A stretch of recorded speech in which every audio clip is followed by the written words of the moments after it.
ফ্যাসিবাদের পতন হয়েছে, আরেকটি ফ্যাসিবাদের আবির্ভাব যেন এই বাংলাদেশে না হয়। সেজন্য বাংলাদেশ খেলাফত মজলিসের ব্যানারে হক্কানি উলামায়ে কেরামের নেতৃত্বে আমাদের দায়িত্ব হলো সুচ্চার থাকা, তাদের কথা মানা এবং এই দেশকে সামনের দিকে আনিয়ে দেওয়া। আল্লাহ মামুনুল হক সাহেবের হাত ধরে এই দেশে খেলাফতকে প্রতিষ্ঠিত করা। নাসরুম মিনাল্লাহি ওয়া ফাতহুন করিম। আসসালামু আলাইকুম ওয়া রাহমাতুল্লাহ। আবারও বিনয়ের সাথে অনুরোধ করে বলছি, আমরা 1 মিনিটের মধ্যে প্রত্যেকটি বক্তব্য শেষ করব। এ পর্যায়ে বক্তব্য দেওয়ার জন্য কালিয়াকৈর উপজেলার সংগ্রামী যুগ্ম সম্পাদক হযরত মাওলানা আনসারুল হক সাহেবকে অনুরোধ করছি।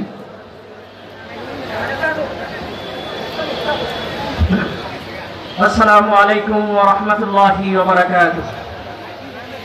أعوذ بالله من الشيطان الرجيم. وقل جاء الحق وزهق. খেলাফতকে প্রতিষ্ঠার মাধ্যমে সেই 5